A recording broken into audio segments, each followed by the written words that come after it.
பிரியமானவர்களே, ஆண்டவரும் அருமை இரட்சகருமாக இருக்கிற இயேசு கிறிஸ்துவின் இனிய நாமத்தினாலே மற்றும் நல்ல ஒரு காலை பொழுதிலே உங்களை சந்திப்பதிலே நான் அதிகமாக மகிழ்ச்சி அடைகிறேன். இந்த நாள் முழுவதுமாக நீங்கள் செய்கிற எல்லா காரியத்திலையும் கர்த்தருடைய கரம் உங்களோடு கூட இருந்து உங்களை ஆசீர்வதிப்பதாக. அன்பானவர்களே, ஏசாயா 41 அதிகாரம் 12 வசனம் இப்படியாக சொல்லுகிறது: உன்னோடு போராடினவர்களை தேடியும் காணாதிருப்பாய், உன்னோடு யுத்தம் பண்ணின மனுஷர்கள் ஒன்றுமில்லாமல் இல் பொருளாவார்கள் என்று சொல்லி வார்த்தை சொல்லுகிறது.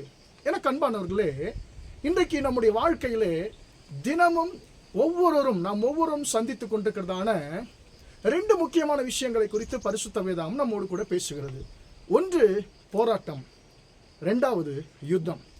இந்த 2மே மனுஷர்களாகிய நம்முடைய வாழ்க்கையிலே ஒரு தொடர்ந்து வருகிறதான ஒரு காரியங்களாக இருக்கிறது. பிசாசின் கிரியைகளோடு போராட்டங்கள் இருக்கிறது.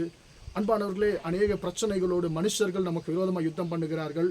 எது எப்படியா இருந்தாலும் பரிசுத்த வேதம் சொல்லுகிறது, என் மகனே, என் மகளே, உன்னுடைய வாழ்க்கையிலே நீ போராட்டங்களை சந்தித்துக் கொண்டிருக்கிறாய், நீ யுத்தங்களை சந்தித்துக் கொண்டிருக்கிறாய் என்று சொல்லி கர்த்தர் உங்களை என்னை பார்த்து சொல்லுகிறார். ஐயோ, இந்த போராட்டத்திலிருந்து நான் வெளியே வரப்போகிறேன், இந்த யுத்தத்திலிருந்து நான் எப்படி வெளியே வரப்போகிறேன், இந்த யுத்தம் எப்படி நான் முடிக்க போகிறேன், எப்படி எனக்கு ஜெயம் கிடைக்க போகிறது என்று சொல்லி நாம் ஒவ்வொருவரும் கவலைப்பட்டு கொண்டிருப்போம். அன்பானவர்களே, சில நேரத்தில் நம்மோடு போராடுகிற பிசாசின் கிரியைகள் நமக்கு கண்ணுக்கு தெரியாது. நமக்கு விரோதமாக யுத்தம் பண்ணுகிற மனுஷர்கள் நம்முடைய கண்ணுக்கு தெரிய மாட்டாங்க. அதாவது நம்மிடத்துல நல்லா பேசுகிற மாதிரியே இருக்கும், நம்மிடத்துல நன்றாக இருப்பாங்க, நம்மிடத்தில் அன்பாக இருப்பது போல இருப்பார்கள். ஆனால் திரைமறைவிலே நமக்கு விரோதமான காரியங்களை மனுஷர்கள் செய்து கொண்டிருப்பார்கள். இன்றைக்கு உங்களுடைய வாழ்க்கையும் என்னுடைய வாழ்க்கையிலையும் இந்த போராட்டங்களும் யுத்தங்களும் தொடர்ந்து வந்து கொண்டிருக்கிறது.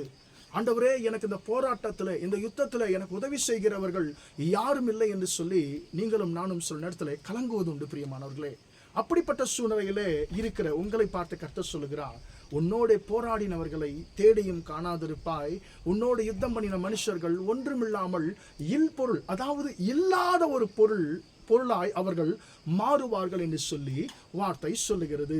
அன்பானவர்களே, இதற்கு அநேக உதாரணங்கள் பரிசுத்த வேதாகமத்திலே அன்பானவர்களே நாம் பார்க்க முடியும். அன்பானவர்களே, நாம் உதாரணமாக பார்க்கும்போது பல கட்டங்களிலே அவர்கள் வாழ்க்கையிலே போராட்டங்களையும் யுத்தங்களையும் அவர்கள் சந்தித்தார்கள்.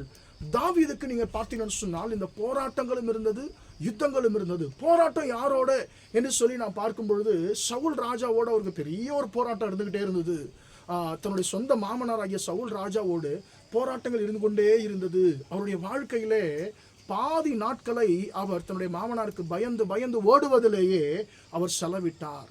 அன்பானவர்களே, இன்னொரு பக்கம் பார்த்தீங்கன்னு சொன்னா பயங்கரமான யுத்தங்கள் அவர் அவ்வப்பொழுது எதிர்கொள்ள வேண்டிய சூழ்நிலை ஏற்பட்டது. அவருடைய வாழ்க்கையின் ஆரம்பத்தில் கோலியாத்தோடு மிகப்பெரிய ஒரு யுத்தம். கொஞ்சம் அது அஜாக்கிரதையா இருந்தாலும் அந்த கோலியாத் ஆள் அடையாளம் தெரியாமலே சிதைத்து விடுவான். அன்பானவர்களே, அது மட்டுமல்ல, பலவிதமான யுத்தங்களை தாவீது ராஜா தன்னுடைய வாழ்க்கையிலே சந்தித்தார்.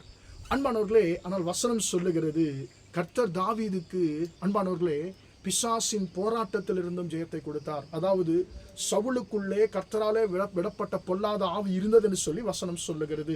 அந்த பிசாசின் போராட்டத்தில் இருந்தும் கர்த்தர் ஜெயத்தை கொடுத்தார். எப்படியாக? சவுலை அன்பானவர்களே அவரே தற்கொலை செய்து கொண்டு மடிந்து போகும்படியான ஒரு சூழ்நிலை வந்தது. அன்பானவர்களே, அவரோடு கூட யுத்தம் பண்ணின கோலியாத் போன்றதான மனுஷர்கள் அவருக்கு முன்பாக ஒன்றுமே இல்லாமல் போனார்கள். அவரை அதாவது தேடியும் அவர்களை காண முடியாத ஒரு சூழ்நிலை வந்தது. எல்லாவற்றிலையும் கர்த்தர் தாவீதுக்கு ஜெயத்தை கொடுத்தார். இஸ்ரவேல் ஜனங்களும் அன்பானவர்களே கிட்டத்தட்ட 400 வருஷங்களாக பல விதமான போராட்டங்களை அவர்கள் சந்தித்துக் கொண்டிருந்தார்கள். அன்பானவர்களே, அவர்கள் வாழ்க்கையிலே பல விதமான காரியங்கள் அவர்கள் வாழ்க்கையில இருந்தது. அன்பானவர்களே, கர்த்தர் அவர்களை விடுதலை ஆக்கின அந்த போராட்டங்களில் இருந்து கானான் தேசத்திற்கு அழைத்து கொண்டு போகிற வழியிலே பலவிதமான யுத்தங்களை அவர்கள் சந்தித்தார்கள். பல தேசங்களுடைய ராஜாக்களோடு யுத்தங்களை சந்தித்தார்கள். போராட்டத்திலிருந்தும் யுத்தத்திலிருந்தும் கர்த்தர் அவர்களுக்கு ஜெயத்தை கொடுத்தார். அதே கர்த்தர் இன்றைக்கும் ஜீவனுள்ளவராய் இருக்கிறார். கர்த்தர் உங்களை பார்த்து சொல்லுகிறார், உன்னோடு போராடினவர்களை நீ தேடியும் காணாதிருப்பாய், உன்னோடு யுத்தம் பண்ணின மனுஷர்கள் ஒன்றுமில்லாமல் இல்பொருள் ஆவார்கள் சொல்லி கர்த்தர் சொல்லுகிறார். என் மகனே, மகளே, கர்த்தர் சொல்லுகிறார், உனக்கு உன் போராட்டத்திலிருந்தும் உன் யுத்தத்திலிருந்தும் நான் நிச்சயமாக நான் ஒரு பெரிய ஒரு ஜெயத்தை கொடுப்பேன். இது வரைக்கும் உங்களுக்கு விரோதமாய் செயல்பட்டு கொண்டிருந்ததான பிசாசின் கிரியைகளை, உங்களுக்கு விரோதமாய் யுத்தம் பண்ணி கொண்டிருந்த மனுஷர்களை நீங்கள் தேடினாலும் உங்கள் கண்களுக்கு அகப்படாதபடிக்கு கர்த்தர் உங்களுக்காக ஆச்சரியப்படத்தக்க விதத்தில் கர்த்தர் உங்களுக்காக யுத்தம் பண்ண போகிறார். ஜெபிப்போமா? இரக்கமுள்ள தகப்பனே, நன்றியோடு துதிக்கிறோம், ஸ்தோத்திரிக்கிறோம். இம்மட்டுமாக இந்த வார்த்தைகளை கேட்ட முடிய பிள்ளைகளை ஆசீர்வதியும் ஐயா. உன்னோடு போராடினவர்களை தேடியும் காணாதிருப்பாய்.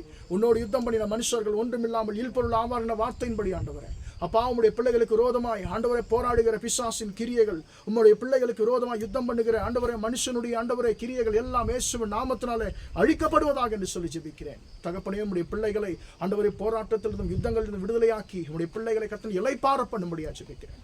இந்த நாள் முழுவதுமாய் உம்முடைய பிள்ளைகள் செய்கிற எல்லா காரியத்திலையும் உம்முடைய கரம் அவர்களோடு கூட இருந்து அவர்களை ஆசீர்வதிக்கட்டும் என்று இயேசுவின் நாமத்தில் ஒப்புக் கொடுத்து ஜெபிக்கிறேன் ஜீவனுள்ள நல்ல பிதாவே. ஆமென், ஆமென். பிரியமானவர்களே, கர்த்தர் உங்களை ஆசீர்வதிப்பார். Praise the Lord, praise the Lord.